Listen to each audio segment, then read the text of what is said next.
مرحبا بكم، معكم مقدم البرنامج عيسى الحواج. وفي هذه الحلقة سأراجع رواية طائر الزنبرك لهاروكي موراكامي.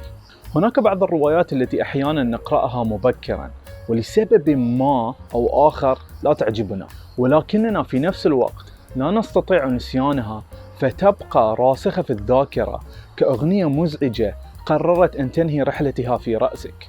وهذا هو الحال مع رواية يوميات طائر الزنبرك لهاروكي موراكامي التي جذبني غلافها، والذي هو صورة لشاب يحاول مقاومة عاصفة عنيفة يبدو أنه علق فيها. وفاجأني في الحقيقة عدم إعجابي للرواية، فموراكامي هو أحد كتابي المفضلين، وممكن أن أقول أنه غير من حياتي وأثر على ذوقي في الأدب والموسيقى.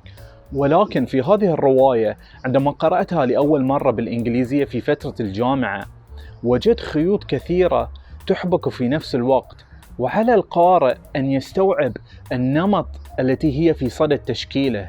بدأت الرواية كرحلة ضخمة إلى اللامكان، ولكن كما ذكرت ظلت عالقة في ذاكرتي بعد قراءتها، وتشكل صوت في وعي يطالب بإعادة قراءتها. فعندما عرفت أن العمل أخيرا تمت ترجمته هذه السنة من قبل دار الآداب، عرفت أن الوقت المناسب لمعاودة قراءة العمل قد حان. صدرت هذه الرواية في عام 1995، ويعدها الكثيرين من النقاد الأدبيين من أفضل أعمال هاروكي موراكامي، وفيها نتبع البطل وسارد القصة تورو أوكادا وهو يبحث عن قطهم المفقود بعدما كلفته زوجته المنزعجة جدا من الأمر، والتي هي نفسها تزداد تباعدا عن زوجها البطل تورو يوما بعد يوم. ثم هناك المكالمات الهاتفية الفاضحة التي بدأ يتلقاها بشكل متزايد عبر هاتف المنزل. وبينما تتكشف أحداث القصة واقع حياة البطل أوكادا المبهمة في ضواحي طوكيو التي يقضيها في القراءة والطبخ والاستماع إلى موسيقى الجاز وشرب البيرة على طاولة المطبخ، تنقلب رأسا على عقب ويشرع في مغامرة غريبة، مسترشدا ولو بشكل غامض بسلسلة من الشخصيات التي لكل منها حكاية ذات أهمية لرحلة البطل أوكادا. وهناك ثيمات كثيرة في سماء هذه الرواية، ويسلط عليها الضوء من خلال قدرة شخصيات القصة على التأثير على بعضهم البعض، وهو العامل الذي في تغير مستمر خلال أحداث القصة. فهناك الرغبة والاغتراب والإحساس بالوحدة بين أقرب الناس والشخصيات المتضادة. وتغوص هذه الرواية في تاريخ اليابان أثناء الحرب العالمية الثانية، وتنتقد طبيعة النظام السياسي القائم على التواطؤ والإفلات من العقاب وفساد الطبقة السياسية في البلاد.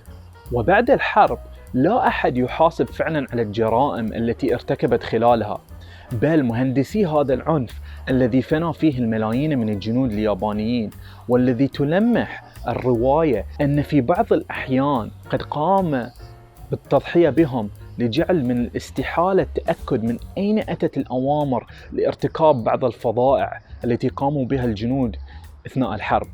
وأعتقد أن هذا الانتقاد اللاذع للمجتمع الياباني هو الذي جعل العديد من القراء والنقاد اعتبار يوميات طائر الزنبرك أفضل ما كتبه موراكامي في مسيرته الأدبية. فهل تغير رأيي بعد قراءة هذه الرواية للمرة الثانية؟ ببساطة نعم، فهي بالتأكيد من أهم أعماله. فكالشاب الذي نراه عالق في العاصفة على الغلاف، نجد أن البطل أوكادا يحاول أيضا التحرر من عاصفة جمة قلبت حياته.